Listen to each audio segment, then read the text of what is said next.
13 WMAZ Morning starts now. We're off to finally a nice and quiet and cool start to the day. We stay mainly dry this week, but we do have a cold front on the way as we head into the weekend. I'll break it all down for you coming up.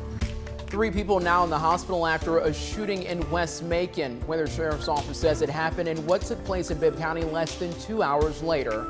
And a man now in jail after the shooting death of an Alamo officer. Why investigators believe the suspect pulled the trigger. One Bibb County educator is urging women to get their yearly mammograms because she says that hers saved her life. I'm going to tell you her story in just a few minutes. A good Monday morning. You're taking a live look over a beautiful downtown Macon. The time is now 6:31 a.m. on this October 11th. Thank you so much for staying with us. I'm Juanye Reese, and it looks good out there in Macon, Bibb County this morning, but let me tell you, it feels good out there as well, Courtney. That's right. Yeah, it's really comfortable. So for those of you who do still need to head out to work on this Columbus Day, you're heading out to a great morning. 61 right now in the city of Macon. Of course, you're looking live on top of Atrium Health Navicent. A very quiet morning out there. I did notice heading into work today along 75, the roads were a little more empty than usual. 64 right now in the city of Warner Robins and in Montezuma. We're at 63 in Thomaston and in Wrightsville and in Dublin. It seems like the warm spot to start the day is in McRae at 67 degrees. When it comes to the dew points, they're generally in the low 60s. So overall, it's a pretty comfortable morning out there. Of course, it's nicer to have dew points in the 50s, but this is definitely tolerable. As we go through the day today, expect mostly sunny skies. It's going to be a great kickoff for, I know, a lot of students on fall break this week. Temperatures will climb into the low 80s. Again, nothing but sunshine. It's going to be a beautiful Monday, and thankfully our forecast looks like this a lot this week, which is really a relief after the rainy week we had last week. We do have a cold front, though, that will be on the way and create quite the nice pattern change for us by the weekend. That's in a few minutes. Well, thank you, Courtney. This morning, 3 people are hurt after a shooting on Cherry Avenue in West Macon. The Bibb County Sheriff's Office says they got a report that it happened in the backyard of a home in the 3800 block.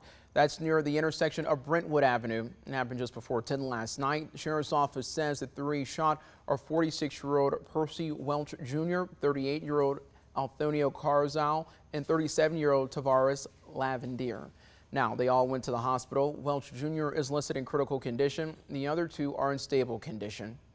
About a mile away from that scene, Bibb deputies found a man unresponsive. We found a gunshot wound victim that had just fell out of a vehicle on Napier Avenue. Emmett Bivens says investigators believe that this is not related to the Cherry Avenue shooting, though. The Sheriff's Office says it happened just after 11:30 last night near the Pioneer Avenue intersection. 37-year-old Kevin Watson went to a local hospital. The Sheriff's Office says he's listed in critical condition. Investigators are now working to figure out where the actual shooting happened and what led up to that shooting. Bibb County has now seen 4 shootings in less than 72 hours. The other 2 happened on Friday, leaving 3 people dead. One happened on Emory Drive, the other on Greer Street. Right now, a Florida man is in custody after leading Georgia State Patrol troopers on a chase through 4 central Georgia counties. GSP says that it began when Turner County deputies tried to stop a vehicle for speeding on I-75. State Patrol says the driver didn't stop and a chase began going through Turner, Dooley, Crisp, Peach, and Bibb counties. It ended in a crash on Thompson Road in Macon after the driver got on I-475. GSP says the driver, Deontay Caesar from Orlando, ran away from the crash, and troopers later found him and arrested him. One woman now faces a murder charge after another woman died during an attempted robbery in Warner Robins. Police say it happened after midnight yesterday morning in the 100 block of Fred Drive. They say the victim, 21-year-old Kendall Reynolds and 42-year-old Tywana Cody, met 2 men earlier in the night. While they were all in the car together, investigators say Reynolds and Cody were working together to try to rob the men. Police say the men tried to disarm Reynolds, but as they struggled for the gun, she was shot. She later died at the hospital. Cody faces 3 charges, including a felony murder, and is at the Houston County Detention Facility. We're continuing coverage this morning on a deadly officer shooting out of Wheeler County. We're now learning what led up to that shooting. The man accused of shooting 26-year-old Alamo police officer Dylan Harrison sits in jail this morning. Investigators arrested 43-year-old Damian Ferguson. You see him there yesterday. GBI Special Agent in Charge Lindsey Wilkes says they believe Harrison's shooting death was retaliation for the arrest of an acquaintance of Ferguson. We spoke to Harrison's mother-in-law yesterday, who says their family is heartbroken and shocked. She says Harrison was a great father and husband. He worked in law enforcement for about 3 years, but it was his first day on the job with the Alamo Police Department when the shooting happened. He's from Lawrence County. Lisa Milk says her son-in-law loved his career. He liked to hunt and travel for fun, and he was a family guy. She says Harrison loved his wife Heather and their baby boy Brody, who would soon be 6 months in October. We loved him, and we're going to miss him so much that words can't describe how much we will miss him. And we just hope that he knows the impact that he had on our lives. Certainly sending prayers to the family. And Ferguson is currently at the Lawrence County Jail, where he is charged with murder in connection to the shooting death of Harrison. Now to 3 other headlines from across the state. You may have heard an Amber Alert go off on your phone this morning. Right now, the search is on for a missing 6- and 17-year-old in Georgia. An Amber Alert went out for the 2 around 4:30 this morning. According to Habersham County Sheriff Joey Terrell, 17-year-old Stephanie Ramirez and 6-year-old Celestia Ramirez were last seen yesterday at 11 a.m. in a gold 2010 Honda Pilot. Investigators say Stephanie was last seen driving the car in the area of Kim Loop Road. That's up in northeast Georgia. The National Center for Missing and Exploited Children says she could be heading toward Beaufort. They also say 6-year-old Celestia could be in extreme danger. We now know the names of one of the 4 people killed in a DeKalb County plane crash last week. It happened around the DeKalb Peachtree Airport this past Friday. A DeKalb fire captain says the plane went down and caught on fire soon after leaving the airport. The J.D. Rosen Foundation confirmed with our Atlanta station that Jonathan Rosen is one of the people who died. Based on their website, he's the organization's founder and also CEO of Engineer Global Companies. We do not know the identities of the other 3 crash victims. The mayor of Savannah says city leaders are weighing whether to pull the plug on next month's Rock and Roll Marathon. It's because of concerns that the event could cause a spike in coronavirus cases. News outlets report more than 15,000 runners, most of them from out of town, have signed up for the big race. It's happening the weekend of November the 6th. Mayor Van Johnson says he's not concerned about the virus spreading during the race itself, but rather that unvaccinated runners and tourists will infect others while visiting shops and restaurants.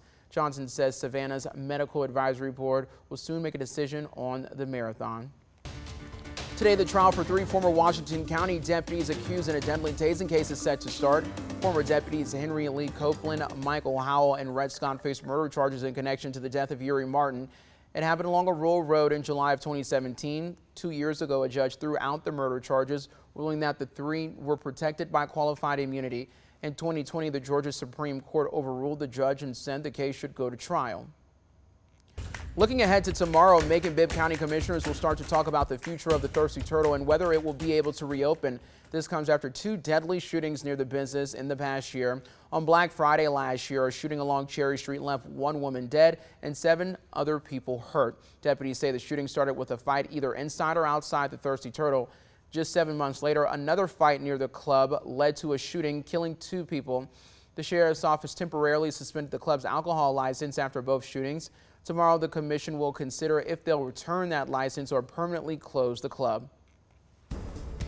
Well, the time is now 6:39 a.m. and I know a lot of people are enjoying the day off, but I'm like, check out Kobe. I was loving to see this on IG this weekend. He looks absolutely thrilled. Oh, he loves it. This is, I mean, you know, I hope everyone enjoyed their weekend because clearly Colby didn't when my mom sent this costume in the mail for him, and I just had to have the opportunity to show it off and maybe brighten your day a little bit. It's just the hat. He hates the hat. The rainbow thing he's totally cool with, but the sun hat, he's not a fan. Clearly, you can see that in his face. I did take the hat off, and he happily ran around my house as a little rainbow on Saturday. All right, in case anyone was wondering how my weekend went. All right, as you're getting ready to head out the door this morning, for those of you who still have to, I know a lot of you probably have the day off, including all of you students out there. I know you're more than likely sleeping. And all of you teachers, well-deserved week off. Enjoy it because the weather's going to be great, very much like it is already this morning. 62 right now in the city of Perry. Of course, you're looking live on top of the fairgrounds. The fair all lit up, and doors will open around 10 o'clock for all of you to head out and enjoy it. And the weather will give you every opportunity to do so today. 64 if you're waking up with us in Warner Robins. We're at 63 in Thomaston, 60 in Gordon, 63 in Wrightsville, 64 in Warner Robins and in Cochran, and 63 83 down in Cordele to get the day going. So if you are planning on heading out to the fair today, this is what your faircast looks like. At 10 o'clock, temperatures will still be in the upper 60s.